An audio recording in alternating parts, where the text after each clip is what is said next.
So I guess I'll get off the stage now, and we'll get on with our presentations. Up next, we have a performer who is another UNB student. He is a first year studying mechanical engineering. Lukas Floyd.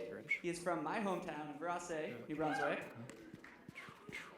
His topic today is harmonizing music and understanding. He will cover some of the ways that he's used music in his life to help bring him up when he has been down.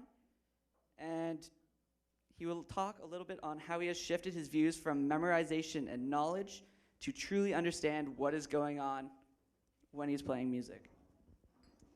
Please send a warm welcome to our next musical performance by Lukas Floyd.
I quit the piano in the 5th grade. Under no circumstances would I want to play something so monotonous as the piano. The last thing I wanted to do was play Pachelbel's Canon in D. And I wasn't too different from other kids I knew back then either. I knew kids who quit the piano around the same age I was, and I'm sure they all had similar thoughts, like, why would I want to continue to learn a musical instrument that's not going to help me now or later in life? And if I'm being honest, that's a fair question to ask. I mean, what is the point? I mean, there are lots of studies that show that playing a musical instrument can help with levels of creativity and endurance, etc., but we've all heard this before, haven't we? I'm here to introduce a new statement, a new but familiar way to harmonize music and understanding. Is understanding a direct causation of music? Or it just so happened that people who learn faster continue to develop the musical talents? Just a correlation, not related. I have firsthand experience in this topic, and I'm eager to share my story of music and what it truly means to understand. Now, I was never genuinely a musically inclined guy in elementary or middle school. I never had a favorite band or a favorite song even, mainly because, well, I didn't know any. I didn't bother. This changed drastically first year high school.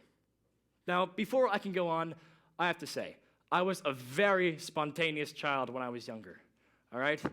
But as I grew up, I became shy, out of place, rogue almost, especially first year high school. I mean, I'll ask you, what do you do when you come across these feelings? Do you man up and go find friends, or do you continue to isolate yourself? All in all, it's up to you about what you do with these feelings, but no matter what you do, you cope with them. Attempt to dissolve them in some way, and for me, I drowned them in music. All of first semester high school, I'm sure I downloaded 2 to 3 songs per day, but this didn't make me musically inclined. I was just an active music listener. Now, earlier I discussed about kids who quit the piano at a young age. I forgot to mention one. The one that never quit. Jack. I was lucky enough to have Jack as my best friend throughout high school. And our journey begins in the coolest club you can imagine. Rubik's Cube Club. Come on. Me, Jack, Andrew, and Jenna, the outcast of high school, residing into a cold room in the basement to solve our problems away. Every lunch going down to Mr. Marine's room to solve a 2x2, 3x3, 4x4, 4x2. But I was disappointed one day. Disappointed to see that Jack didn't show up to Rubik's Cube Club. And as it turns out, he began practicing the piano every lunch in our school's music room instead. And for me, this was key moment number 1. I realized that Jack never gave up the piano. No, he didn't quit in grade 5 like the rest of us. He kept going. So naturally, I followed him up one day, and he played an absolutely incredible piece on the piano. And not only incredible, but it was a song from a newfound playlist that I loved. And this was key moment number 2. I realized that, well, you can play any song that you want on the piano, because before that moment in time, my knowledge of the keys is that you could play Furley's, Moonlight Sonata, and that's it. This changed my world. It changed my perspective on music. Now, let's take a very quick second to compare. Jack was always a very talented guy, could always solve the Rubik's Cube faster, had high grades in school, and amazing pianist. A kind of guy who likes to train his brain. Now, compared to me at the time, could never solve the Rubik's Cube as fast as Jack, didn't play piano, and couldn't even maintain high grades in school. Now, for me, this begged the question of why? Why? Well, I'll tell you, there's a clear and definite difference between knowing and understanding. If you take a Rubik's Cube, for example, and you memorize all the different possible combinations, all the different possible solutions to those problems, well, I guarantee you're going to be able to solve a Rubik's Cube. But this isn't understanding. I mean, if you take a Rubik's Cube and you formulate your own solutions based on what you know works and what doesn't, taking your past knowledge and applying it to the cube, well, you're going to be able to solve a Rubik's Cube. And this was the difference between me and Jack. I solved problems through memorization, while Jack solved problems through understanding the situation and applying his past knowledge. Understanding the situation and applying his past knowledge. You see, when Jack played the piano, he didn't just memorize where his fingers go on the keys. You see, he truly understood why he was playing certain notes. Now, if you look at Bach, all right, he didn't just memorize a piece of Beethoven's Moonlight Sonata and make it his own musical creation. Now, if you look at Pachelbel, he didn't memorize a piece of Chopin's Chopsticks and tweak it just a little bit, but then make it his own musical creation. No, these composers, Beethoven, Bach, Chopin, they all understood why the melodies they created harmonized heavenly together. In the same way, Jack made his own algorithms for the Rubik's Cube and wrote his own songs on the piano. Now, I find especially when children are first learning the piano when they're younger, they'll memorize the musical staff, and they'll memorize where their fingers are supposed to go in correspondence to the notes on the sheet music. But after so much memorization, it gets boring. It gets so boring, and this is why children quit the piano around the age of 10 or 11. And this also explains why Jack never quit. You see, Jack found ways to implement his past knowledge and apply it to the piano to make it fun and enjoyable for himself. Now, in the 9th grade, a couple months after Jack inspired me to pick up the piano, we decided to perform in our school's Night of the Arts and perform a piano blues improv duet. Now, when it was our turn to perform, I went to the bottom half of the piano, and it was my job to memorize and play the blues scales.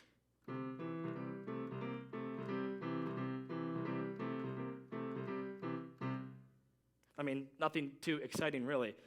And Jack went to the top half of the piano, and it was his job to play the melody, the more improvisational piece of our musical creation.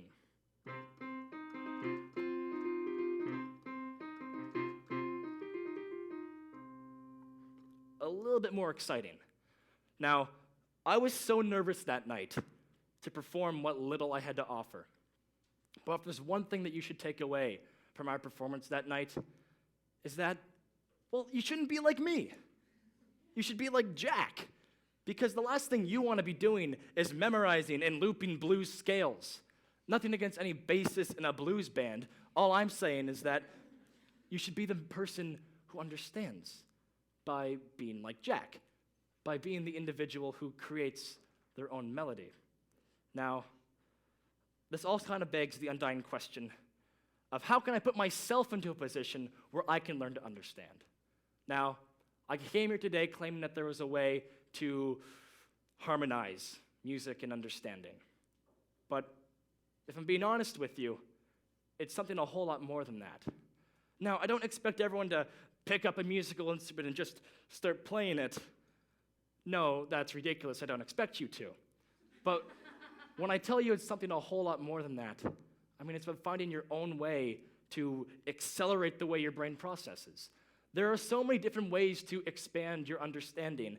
And for me, I find piano and music is just one way to do that. It's a different path that leads to the same destination. So it's up to you to find what path that leads to you creating your own algorithm for the Rubik's Cube, or find the path that leads to you writing your own piano songs. But most importantly, finding the path that leads to you creating your own melody.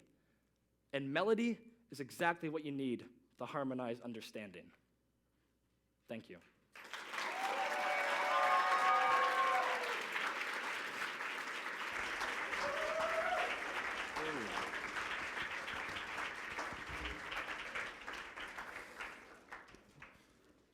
Thank you, Lukas. You're truly a great musician, great speaker, great Rubik's Cube solver. Moving on, we will have another video speech for you guys. This one will be from 16-year-old Greta Thunberg. She is a Swedish political activist seeking to stop global warming and climate change. Greta is the definition of a visionary. At 16 years of age, she has done many speeches as of now. Some key highlights I would like to point out. In November 2018, she spoke at TEDx Stockholm. It's pretty incredible.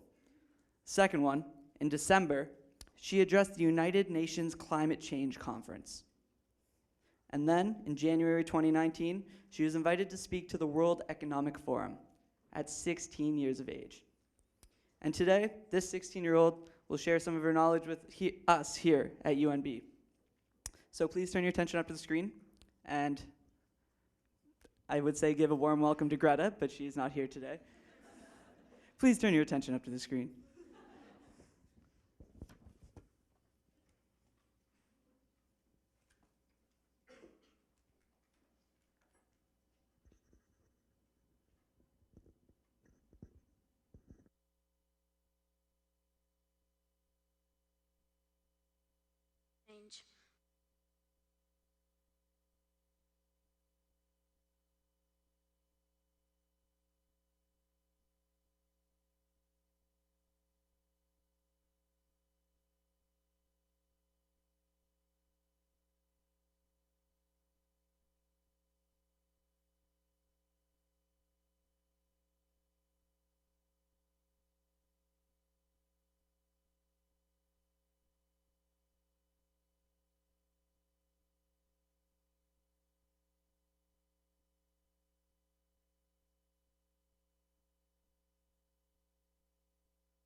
So I don't know about you guys, but I found that to be a very powerful video to watch.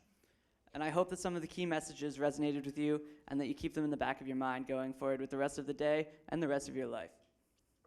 One that stood out to me was when she mentioned, one thing we need more than hope is action. Be the change that you want to see, and that is your responsibility. Our next speaker is Andy Biting. Andy is a published author and also a leader in both thought leadership and content marketing. He has delivered countless workshops and keynote presentations to countless entrepreneurs, business moguls, business leaders, and marketers. And as a marketer myself, this is one of the presentations I've been looking forward to today. So please give me a hand. Please. Wow. Please join me in giving a hand to our next speaker, Andy.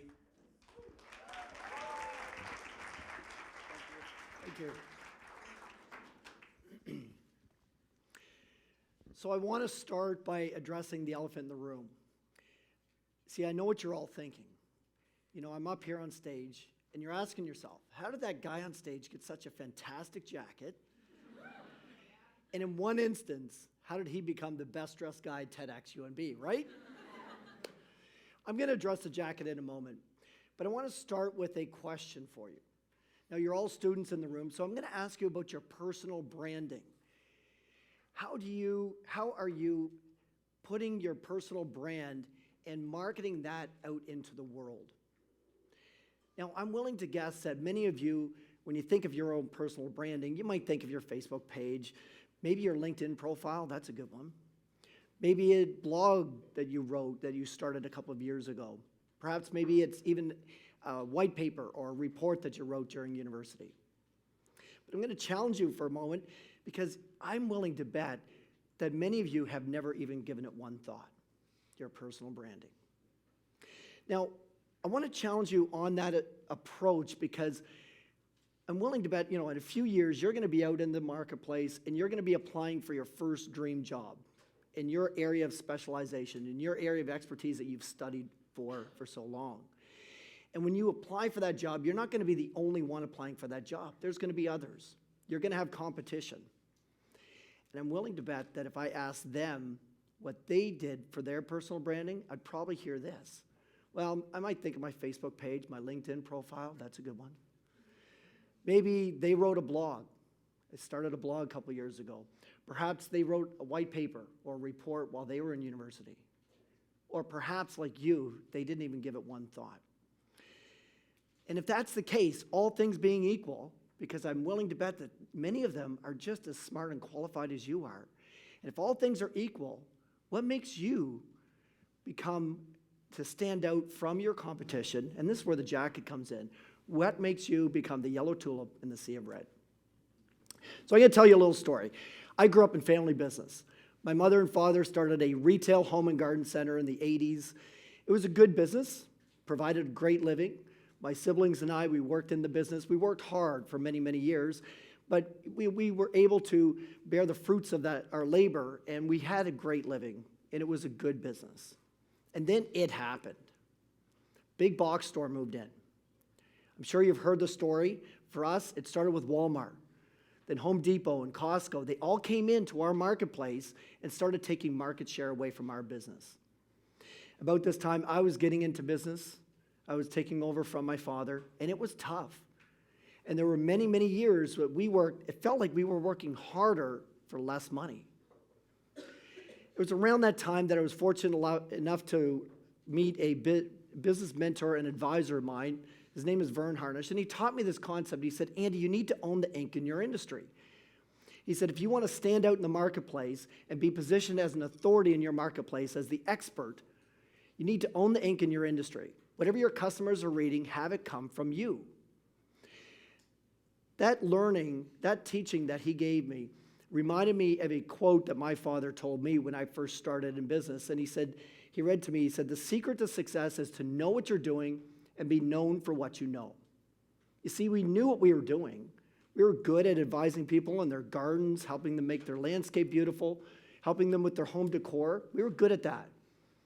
What we lacked was to become known for what we know. And that's where that saying of own your ink, we took that and we really gravitated and really embraced that. And we started publishing quarterly newsletters that we would mail out to our customers. The newsletters evolved into a magazine that we published, again, to give gardening tips and advice to our customers so that they looked at us as the expert. About this time, internet marketing became a thing. Yes, I did graduate from university before the internet was around. But internet marketing became a thing, and we started with email marketing. Eventually, that turned into social media. Our favorite platforms were Facebook and YouTube. All the while, we were doing workshops and seminars, countless workshops and seminars every year for our customers, teaching them about different topics, again, helping them become successful and helping us position ourselves as the expert in the industry. And it worked. And that's when I kind of put together this theory that really, when it comes to thought leadership marketing and content marketing, there are really 3 pillars of effective content marketing. And that is leveraging digital, print, and interactive marketing. But I know what you're thinking. Interesting, but how does that apply to me? I would suggest that this applies to your personal branding just as much as it does to any business. Now, when you're looking at it, the challenge with it is, what do you write about? Like, where do I start? What do I even publish any information about? What do I write about? Well, in 2008, Malcolm Gladwell wrote a book called Outliers. And one of the interesting concepts that came out of Outliers was this rule around true expertise. In the book, it stated that the experts have determined the definition of true expertise, and that is 10,000 hours. He talks about how Bill Gates was coding as a youngster long before he started Microsoft. He talked about how the Beatles did countless 8-hour gigs in German pubs before they ever broke out in America. They honed in and they worked at their craft for 10,000 hours before they made it big. Before they made it, they were a true expert. And it's one thing that's interesting with the 10,000-hour rule is when you're working in your subject matter of expertise, when you're working in your area of specialization, and you're working at that full time, you're working approximately 2,000 hours a year. You work in that for full time for 5 years, there's your 10,000 hours. Now, I know many of you are students here. Maybe you're not at the 10,000-hour rule right now, but I would suggest your 4 years of university, or 8 if you take 2 degrees, you're getting very close to 10,000 hours of study. You have expertise, and I want you to embrace that. I want you to realize that you have knowledge that is worth sharing that 99% of the population does not have. And if you share it to the right audience, think of the person interviewing you and your job coming up, that dream career job. If you have your knowledge in front of the right person, it can make a big difference to you. So let's talk about the 3 pillars of content marketing. The first one is digital. And when you think about digital content marketing, obviously you think of blogs, you might think of LinkedIn posts, but it is so much more than that. One thing to consider with your digital marketing is, where is your audience consuming content and how are they consuming content?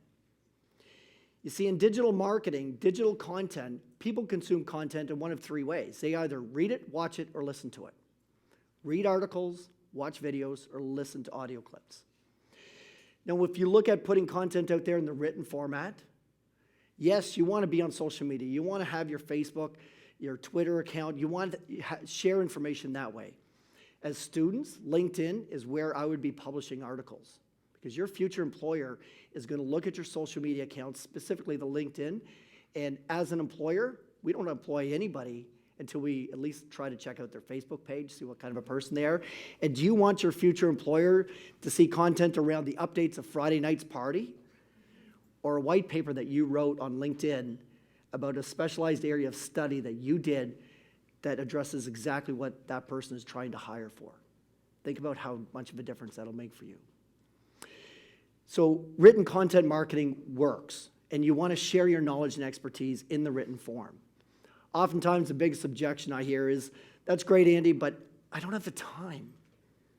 Well, I call BS on that a little bit, because I'll give you a little hack that'll allow you to do this very easily. Leverage ghostwriters.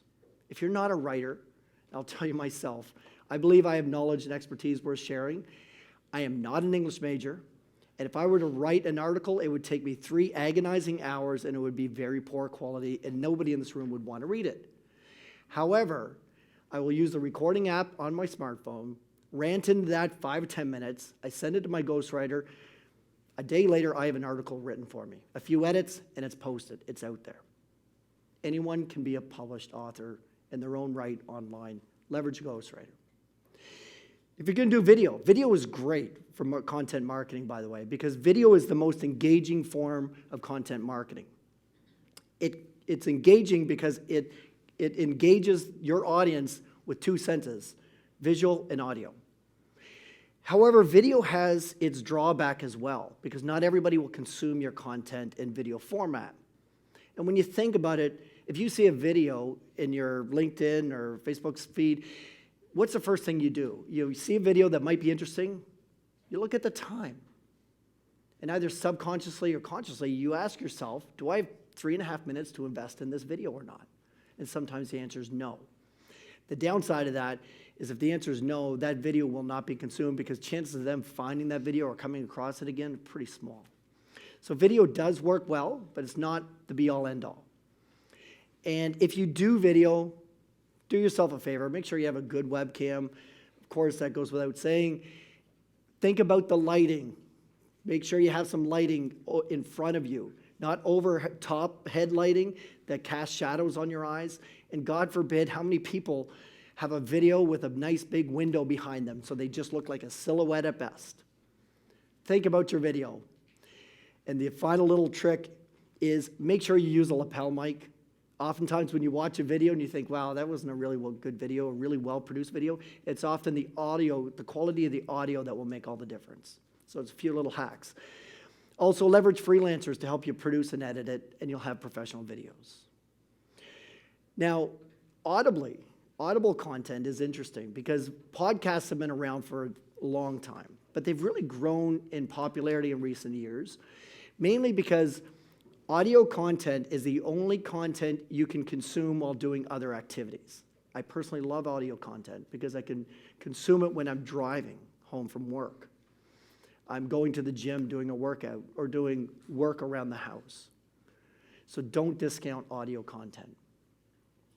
The second pillar of content marketing is print. Now, I know what you're thinking there. Why in the world, in an age where everything is digital, why would you do print marketing? I'll tell you there's a few reasons. Interestingly enough, last year, Forbes Insight and Deloitte put out a study, and they basically said that if you are only putting content out there in digital format, you are alienating 50% of your audience. Because for everyone who wants to consume content online, there's another person that wants to consume it in print. The study also goes on to say that anything found in print is more credible and has more longevity than anything found online. Now, when you think about it, you're in that job interview, and it's between you and another candidate. You're both equally as qualified, and that candidate shows or directs the interviewer, you know what, check out my Facebook page or my LinkedIn page, this or my blog. This is where I put my content, versus you who show up and you say, oh, by the way, here's an article that I had published in a trade journal that addresses the exact same thing that person's hiring for. Who do you think has more credibility? Print is not dead. In fact, it is even worth more now than it was years ago because it's becoming more scarce, but it still instills the authority and the credibility that comes only with print. The other way you could do print is not just publish content and submit it to trade journals or industry magazines to get it in print, but also write a book. How many people here have considered writing a book? You should. You should. It doesn't have to be a big elaborate book. You've seen mine, 80 to 100 pages. You can get your points across. I love the quote from Mark Cuban, who wrote a book. His book is 67 pages. He said, I don't have anything more to say. All I have to say, all my expertise is in 67 pages. That's great. Again, you can leverage ghostwriters, designers, editors to help you publish your book. But if you're in a job interview, going for a marketing job, let's say, and you say, oh, by the way, I published a book on marketing, here, I'll give you a copy. Tell me now who's the yellow tulip in the sea of red. Tell me now who's the expert in front of them. And it's no longer a question of should I hire you or the other person. It's, can I afford you? That becomes the discussion. So that's the second pillar. The third pillar is interactive marketing. Interactive marketing is any time that you're addressing your audience face-to-face, in person. It can be phone calls, it can be one-on-one, like in interviews, or it can be like what I'm doing right here, right now, which is doing presentations. This is interactive marketing. In interactive marketing, most of us, to seal the deal, whether that's a business deal or an employment deal, you're going to have some interaction with the person to close that deal. And when you think about the three pillars, they need to be consistent and congruent. That's why it's a strategic approach to representing your brand out there in the world.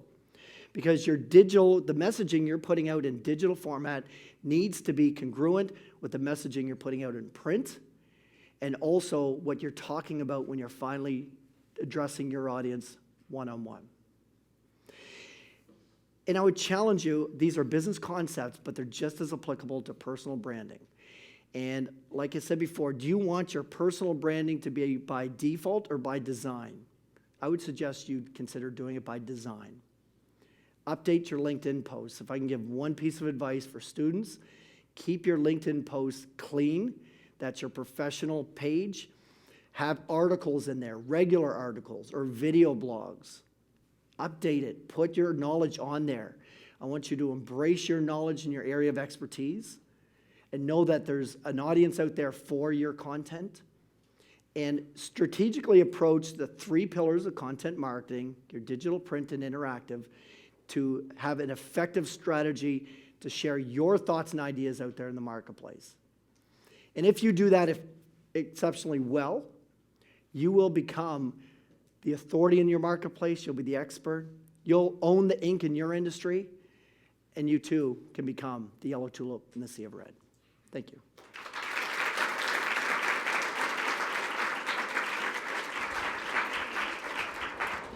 Thank you, Andy. Thank you, sir.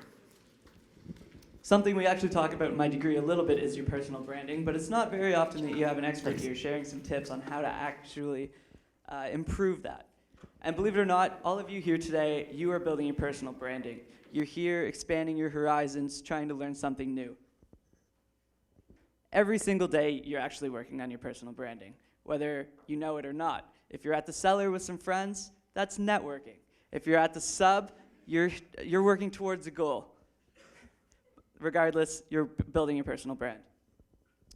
Up next, we're going to do something a little bit different. Us here at TEDx UNB, we wanted to engage with the delegates because, after all, this is a day for you. So what I would like to do is ask if you have anything that you would like to share that you've learned or that anything that resonated you from any of our performances or speakers so far today. If you just could raise your hand and I'll come give you the mic and you can share it with the rest of us. That would be great.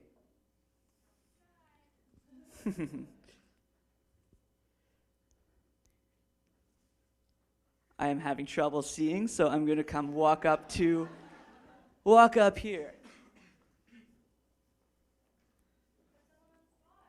Put someone on the spot. Oh, I like this. Hello, Madison Barstow. I saw you had your hand raised. Yep. So how about you share with us something that you've liked from the day so far?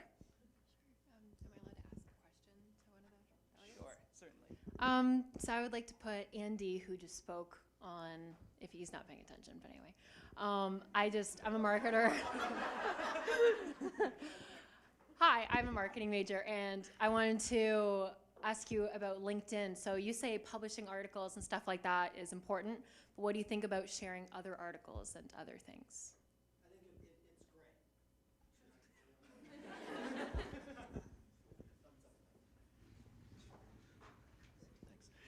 Yeah, sharing other articles. I mean, it's a way of sharing knowledge and expertise that you deem, you'll be building your personal brand by what you're sharing. So you want to have your own content there, and if you can, I often share articles and we'll put my twist on it. You know, I really like this article and it made me think of this, and this is how I think to apply that content. So sharing other people's articles are great, but let your voice come through as well. Thank you for that, and thank you, Madison. Do we have anyone else who would like to share anything that they've learned from the day, or any sort of information that's been resonating with them?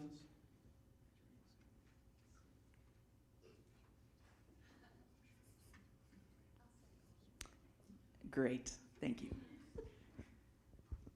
I just wanted to say that it's really interesting to see everybody here and excited to learn new things and new opportunities. Yeah. A round of applause for you, the amazing delegates that made today possible. Thank you all. I'm going to go for at least 2 more, so don't worry. We have one right up here, Director Christian. So, for those who don't know, Lindsay flew in from Costa Rica on Friday and is staying at the Delta for the weekend. So just big round of applause for Lindsay for taking time to come down to Fredericton, New Brunswick. And if you have any recommendations on what she should do during her time in Fredericton, be sure to talk to her after. I already recommended for her to go to the Muse. So I heard the Cellar and I heard the Shake Shack. All right, let's go for one more. Come on. I know for a fact we've had some pretty crazy speakers today. Gabby, thank you, Gabby.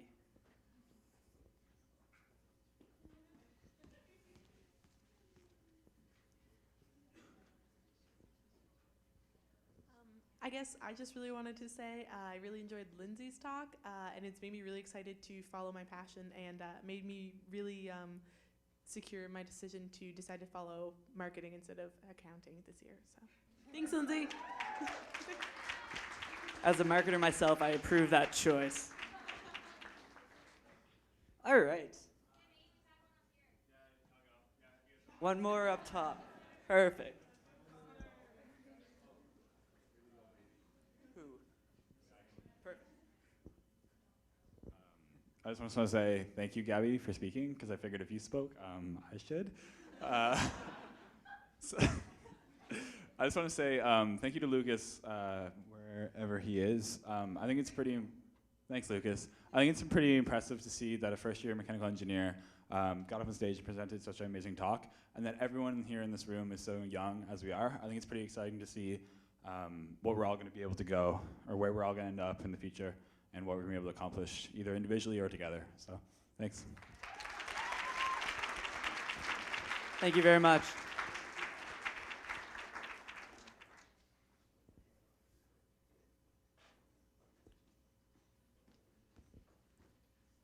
So next, we have a presentation that will tie into building your personal brand. This presentation will be on living authentically. So in a day and age where social media, I know everybody in here for a fact has social media, it's so easy to judge your life compared to everyone else's based off what you see on the screen. So I would like to introduce Luke Couture. He is our next speaker, and he is an excellent example of living authentically. He's a recent MBA grad from the University of New Brunswick in St. John. And as a fun fact about Luke, he currently lives and is training in St. John. When he is not giving TED Talks, he's an aspiring Olympic athlete. Right? So please welcome to the stage, Luke.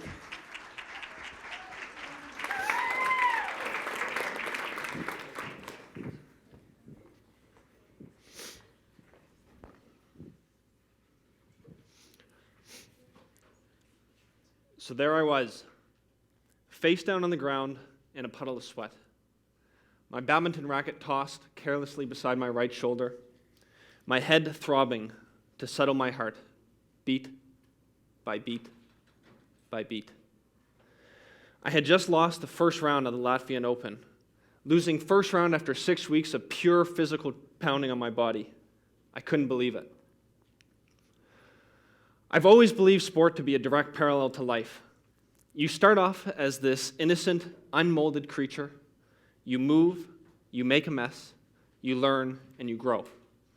Just when you think you have it all figured out, you face challenges and complexities that will make you wonder why you started in the first place. Sometimes you get the job promotion you're working towards. Sometimes you have a tall Baltic man mopping your sweat into a corner. In the end, you must adapt and keep going forward. I have spent the last 10 or more years of my life as a full-time badminton athlete. I have met and sponged information from dozens of world champions and CEOs. I have read, studied, and been generally observant of people as a whole. The only sense I have made of the world is that the world makes no sense at all. But my talk today is not about our differences. It is about our similarities. While I certainly don't claim to have the answers to either sport or life, I have observed a single consistency to getting what you want in both. That consistency is living authentically. I'd like to make the contention today that being authentic is not just a virtue, it's a performance strategy. In other words, it's not just some elusive do-good principle that gets you through the pearly gates. I believe it is in fact the fuel to getting more of what you want out of life, and perhaps one of the most overlooked aspects of performance. To live authentically means being authentic in three separate but interrelated ways. Authentic with yourself, authentic with others, and authentic with the world. I'd like to share with you three defining experiences in my life that have helped me cultivate this philosophy. My hope is that you are challenged to consider if your moment on the floor in Latvia is your ultimate peril, or as I realized, your ultimate blessing. First, be authentic with yourself. When I was a kid, I was completely obsessed with professional sports. For me, it was hockey in the winters and baseball in the summers. I was totally compelled with the idea of becoming a professional athlete, even though I had absolutely no clue or skill of how to get there. In fact, some of my earliest childhood memories are playing catch on the street with my father. That's why July 1st, 2003 was a day I'll never forget. It was a scalding hot Canada July day. Like any other summer day, I got on my bike and went for a ride around the block. My dad went for the same route by foot. I came back home, showered, and just hung out around the house. After several hours, panic began to set in when he had not returned. That's when cars started rolling up the driveway. About halfway through his walk, my dad had had a massive heart attack. They rushed him to the hospital, but it was too late. Despite the swarm of family and friends around me, I was completely crushed. To have someone you love so close to you one minute and then completely gone the next, it was devastating. Having that experience is like funneling your way through a thick fog, and you just can't find your way out. I felt an overwhelming combination of sadness, loneliness, and straight-up anger. While the moment was defeating, it did, however, teach me one very important lesson. Life is short, and you need to seize every single moment, or it will slip away from you. When I moved on to high school, I had a lot of pent-up negative energy from that experience. It's really here that my obsession with sport turned into action. My interest grew from just hockey and baseball to volleyball, soccer, badminton, and just about anything I could get my hands or feet on. I felt sports was such a great outlet for me, turning that negative energy into something positive. And I can vividly remember many days sucking wind running through the woods and just using that pent-up energy as fuel to push me faster. In high school, I was a good overall athlete, but I wasn't great at any one sport. I didn't have anyone approaching me, asking me what my plans were for next year, asking me to play hockey down in the States. I didn't have anyone from the national team calling to see what I was doing next year. Heck, I didn't even have a regular practice schedule. Because no one was putting a path directly in front of me, I made a critical mistake. I began to believe a path did not exist. As I got to my last year of high school, all I heard was, "Luke, you have to grow up, you have to get a job, you have to move on with the real world." I was completely broken by this. Get a job? Who wants a job? Doesn't anyone else think that I can be an athlete? With no path in front of me and no one really around me telling me I could do it, at 18 years old, I felt I had no choice but to quit all sports. I applied for a couple universities and committed to moving on from the idea of becoming a professional athlete. In making this decision, I felt like I had swallowed poison. I felt so young to be giving up on my dreams.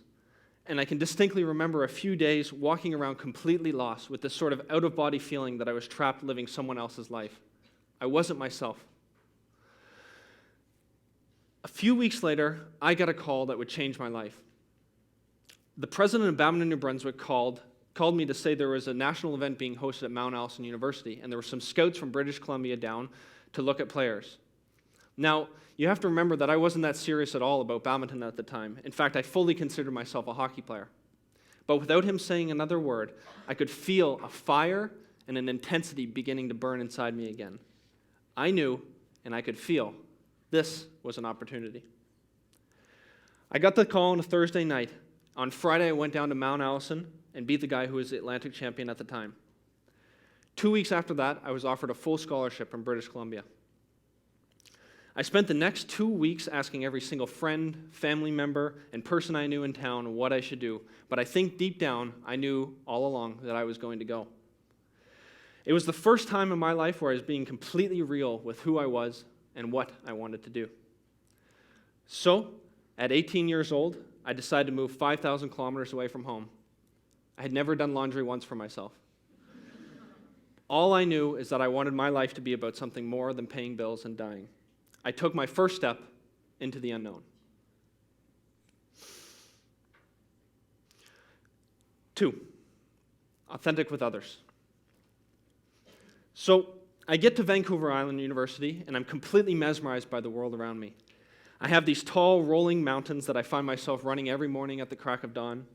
I have this great network of new people around me, and perhaps even more importantly, I have badminton. It's really here where I began to fall in love with the sport of badminton. I was exposed to a much higher level than I had ever seen before, and I just fell in love with the skill and pure athleticism of these elite athletes. It was like nothing I had ever seen before. The culmination of my experience on Vancouver Island was working as a part of the ice crew at the Vancouver Olympics. As a sports fanatic, I would have just gone to pick up garbage for 2 weeks. So needless to say, I was pleasantly surprised to get an email inviting me to be on the ice crew of one of the world's biggest events. And most people don't believe me when I show them this, so I need to show them this. So the funny thing is, when you work as a part of the Olympic Committee, they make it very clear that you're there to be unbiased, meaning you can't cheer for one team or the other. But as you can see, there was a lot of biased people that night that Crosby scored the golden goal. Working as a volunteer at the Olympics was an incredible experience. It was amazing to feel the energy of so many people in Vancouver. People of all different races and backgrounds sharing in the joy of sport and just getting along.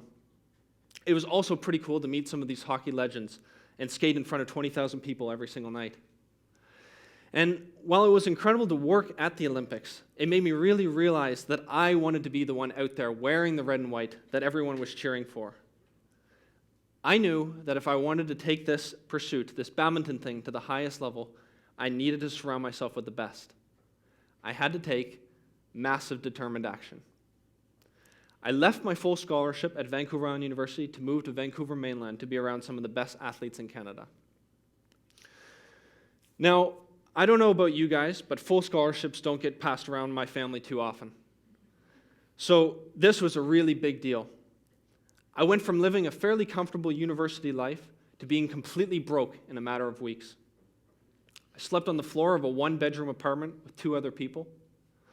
And every time there was an entire family living above us. And I don't know if they were professional wrestlers or Highland dancers, but either way, they were training hard in both based on the stomping.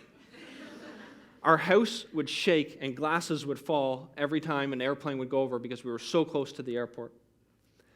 Even though I was dead broke, I was sparring with some of the best players in Canada, and my level slowly began to improve. With the support of the coaching staff there, I started winning a few matches at national tournaments. 2 of my coaches saw that I was working hard and recommended that to take this pursuit to the highest level, I should consider moving abroad. I once again knew this was an opportunity. I couldn't give it up. They helped me arrange a playing contract, and without thinking twice, I booked a one-way flight to the badminton mecca of Denmark. My odyssey into the unknown was to continue. In Denmark, I ate, slept, and breathed badminton for 2 years. If I wasn't training, I was biking to training. If I wasn't biking, I was talking to others or watching video about training. Even though I was thousands of miles from home, I felt comforted and at peace being around some of the best players and coaches in the world who were on the same mission as I was. In my second year in Denmark, my level was still not very high, but I felt my training was going awesome. I was improving at an exceptional rate, I was edging closer and closer to some breakthrough wins, and most importantly, I felt I had learned a process to succeed in the long term. At the same time, however, some friends and family seemed to become even more skeptical. It was almost as if I was doing something so completely different that people couldn't comprehend it. People started offering me different solutions and opportunities to get out of full-time badminton with no real awareness or even asking why I wanted to do this in the first place. Now, I will be the first to admit that what I was doing was neither the safe nor secure path. I mean, I was a tall, skinny white kid from St. John, New Brunswick, starting full-time training at age 20, trying to make it in an Asian-dominated sport which was historically controlled by a giant machine of major training centers and expensive country clubs. In fact, looking back, I'm not sure I could have chosen a more difficult pursuit. Sitting in my room in Denmark, I had my finger on the Air Canada button, ready to book a flight back home and quit. I pulled away with the simple hope that I had a chance to get better and move towards my goal the next day. This brings me to Latvia, face down on the ground in a puddle of sweat. As I laid there after my first round loss, I thought about those people edging me to take another path. I thought about how risk is really a matter of perception. While some people might think what I was doing was crazy, to me the only crazy thing would be to spend a life not doing the things you want to do. I thought, what a blessing it was that I get to move my body every single day, that I get to train and learn from some of the best in the world, and that I get to be here in Latvia. After all, it wasn't so long ago that I would have considered myself a hockey player. I knew this is what I wanted to do, and I knew this is where I needed to be. I respectfully declined others' invitation to take a more simpler path and became even more forged in my path to pursue badminton. 3, be authentic with the world. From that moment on, my badminton began to improve drastically. I began to have more wins on a national stage, and over time, I have had the privileged opportunity of wearing the red and white with Team Canada on several occasions. Upon moving back to Canada, RBC offered me into their RBC Olympians program. So for the last 4 or 5 years, I've been able to share my story and my journey with schools and business groups throughout Atlantic Canada. This year, I have been sidelined with a back issue. Now, for a guy that's used to training twice a day, it has been beyond frustrating to not be out there training as much. But it has really helped me sit back and look at these things with a wider perspective. I think that being authentic with myself and others really helped me start and stay on the path, especially in face of some pretty uncomfortable situations. But as I look back over the years, I've realized that my best performances have always come on days when I was being completely authentic with the world. What I mean by this is being completely authentic with my strengths, weaknesses, who I am as a person, and what I want to achieve. I can't tell you how many times I have gotten off the badminton court to confused looks from friends and teammates, shocked that I could beat someone ranked so much higher or with a more polished game. Now, I have worked every single day for many years to improve my game, but at the end of the day, when you get to your performance, you have to play with the hand you are dealt. My hand is being born in a small city in Canada and starting the sport from a late age. Sometimes that has meant playing simple and smart. Sometimes that has meant playing scrappy and fighting for every inch on court. In my experience, the greatest performances are a reflection of your innermost nature, those raw seeds that make you, you. The best athletes, artists, and performers are masters of being in touch with that instinct and using it to their advantage. In fact, you can tell a lot about someone by how they perform. Next time you watch a high-level performer, pay close attention to their actions and expressions. Without ever meeting the person, you can pretty much tell what kind of person they are. I think this is an important observation and one that is often overlooked. In the world of sport development, we are often focused on the science and mechanics of development, following very specific protocols and using data to mold our athletes. Much more rarely are we in touch with who they are as people, how they are feeling, and what their unique capabilities really are. I would say this is fairly representative of society as a whole. I mean, school takes up the majority of our lives when we are young. We follow very specific course outlines. We try to meet provincial and national standards and hope to sneak in a good GPA. But how much time do we really spend investigating ourselves, writing out and plotting our life goals, exploring different forms of intelligences, and testing who we think we are and if we should even be in school in the first place? The point I am trying to make here is that your optimal state of performance is reflective of who you are as a person. This applies not just to sports and education, but to just about every aspect of life. Businesses that succeed are ones that have a deep understanding of what they do well, what they don't do well, and the unique value they bring to customers. Relationships that succeed are ones built on a foundation of trust and honesty. The key, then, to getting the most out of these different aspects of life is to first spend the time figuring out who you are and what you want, and secondly, having the courage to follow it along the path. The people that I know who found that unique ability and stuck with it are the ones I see living exciting and fulfilling lives several years later. I believe living authentically gets you more of what you want out of your relationships, your finances, your career, and just about every aspect of life. It allows you to live your unique capability and get more out of your time on this planet. Perhaps even more importantly, it allows you to connect with your innermost nature and create change in the world around you. But it all starts with taking that first step into the unknown. So in conclusion, who can you be authentic with today? Yourself, someone else, or the world? Thank you.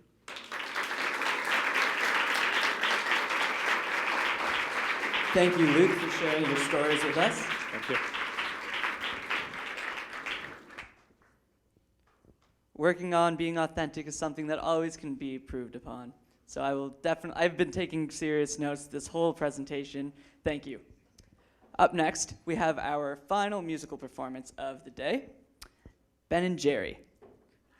Although they are not associated with the ice cream whatsoever, they do have some similarities where they will leave you wanting more. Some background on the speakers. Ben came to Canada 3 years ago and has been playing music since the age of 8. He is a UNB student, and he is right here. And Jerry migrated to Canada in 2012, and he has been doing music for 6 years.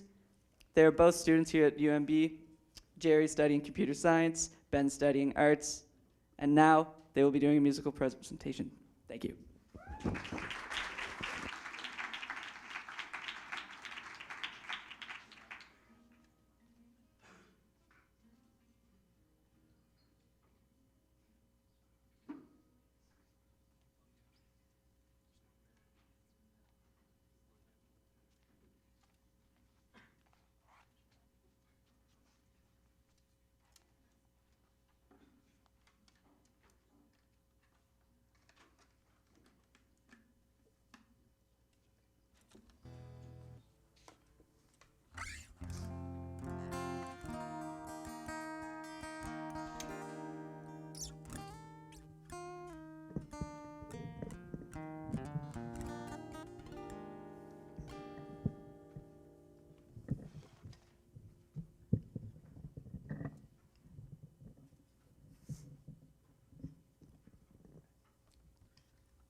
Didn't mean you to be hurt at all.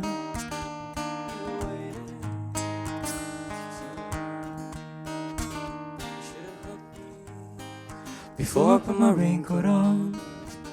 Okay, I get it. Okay, I see. You were frantic because you find yourself vulnerable around me. Okay, I get it.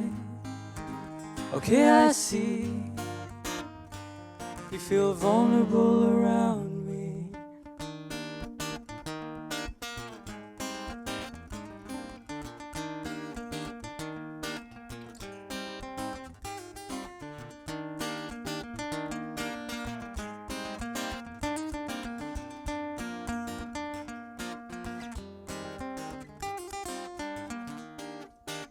Hey baby, what's going on? You lost control and you lost your tongue. You left me deaf in my ear.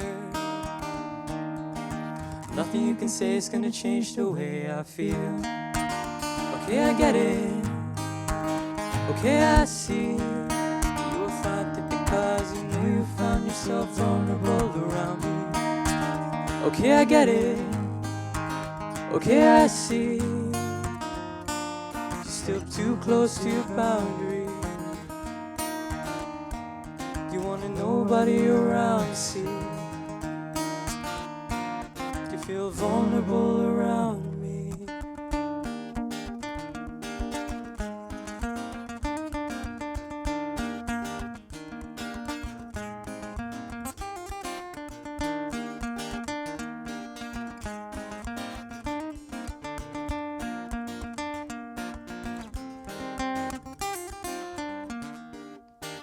Hey baby, what is love? Love's just a game, both playing we can't get enough of. Both playing we can't get enough of. Both playing we can't get enough of.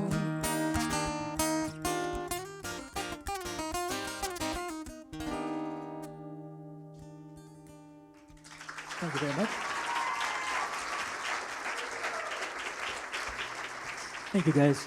And for Ben's and Jerry. And Yeah, we have I'm an- Jerry, he's Ben. Yep. And we're gonna play a song for you guys by the Beatles. And if you guys know it, you can sing along. 1, 2, 3, 4.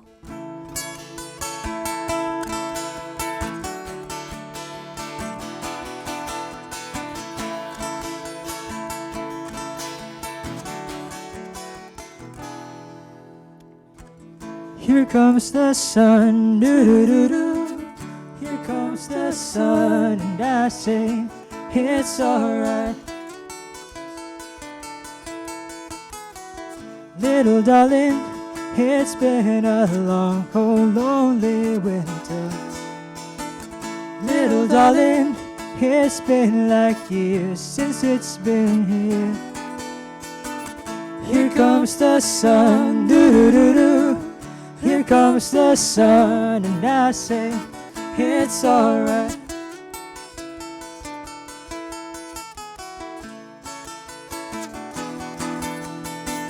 Little darling, the smiles returning to the face. Little darling, it seems like years since it's been here. Here comes the sun, doo-doo-doo-doo. Here comes the sun, And I say it's alright.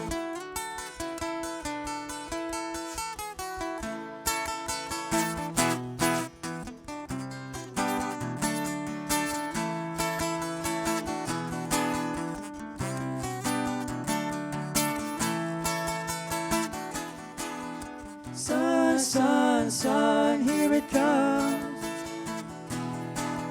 Sun, sun, sun, here it comes. Sun, sun, sun, here it comes. Sun, sun, sun, here it comes.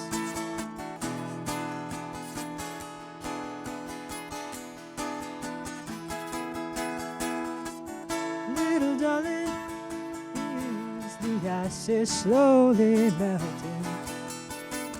Little darling, It seems like years since it's been clear. Here comes the sun, doo-doo-doo-doo. Here comes the sun, and I say it's alright. Here comes the sun, doo-doo-doo-doo. Here comes the sun, and I say it's alright. It's alright.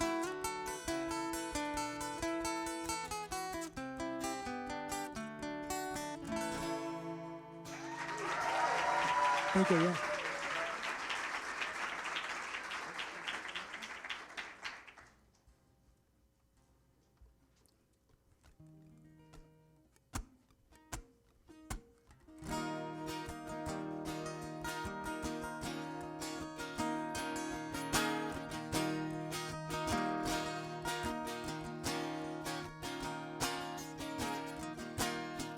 There is freedom within. There is freedom without trying to catch a deluge in a paper cup. There's a battle ahead. Many battles are lost, but you never see the end of the road while you're traveling with me. Hey now, don't dream it's over. Hey now, when the world comes in, they come, hey now, to build a wall between us. No, they won't win. Now I'm towing my car. There's a hole in the roof. My possession is causing me suspicion, but there's no proof. In the paper today, tales of war and of waste, but you turn right over to the TV page. Hey now, don't dream it's over. Hey now, when the world comes in, they come to build a wall between us. We know they won't win.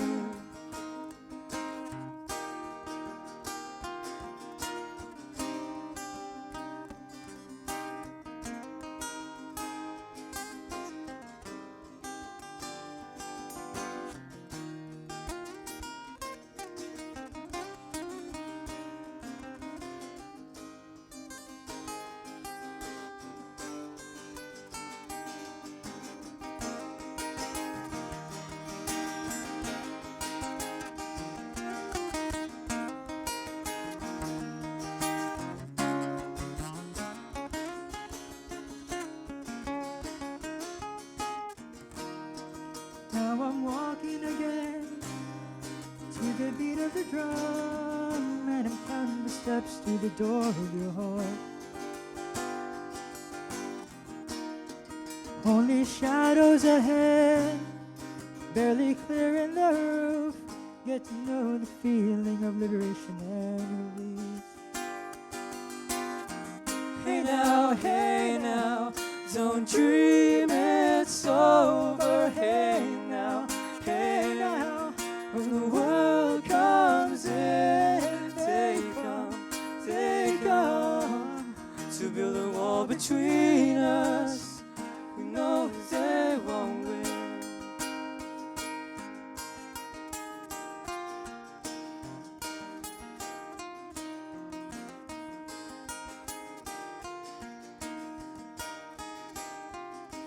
Never let them win. Oh.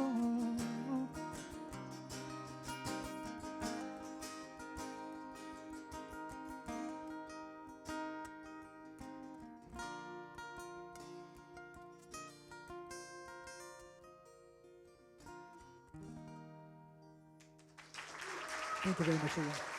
Thank you.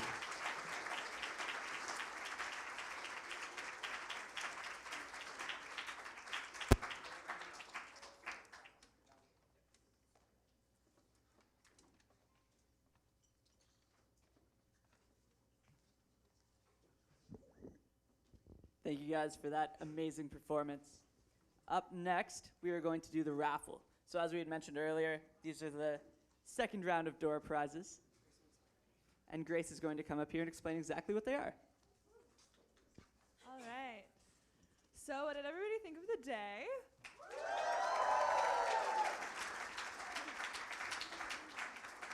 Awesome. So to finish up this afternoon, we have 4 other little prizes to give away.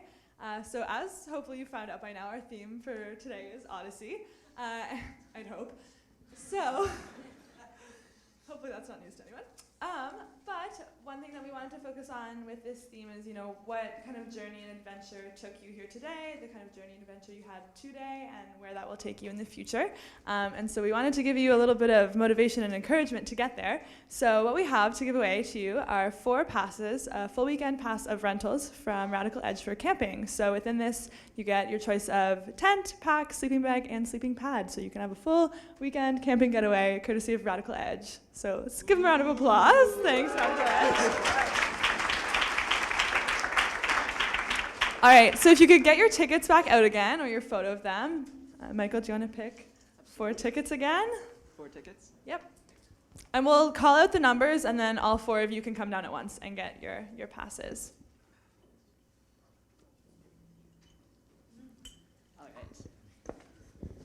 All right.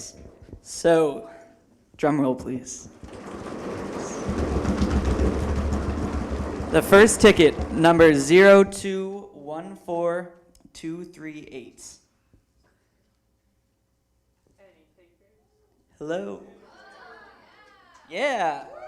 Come on down. Awesome. Yeah, come on down. Come on down. Our second coupon ticket, 0214196. Hey.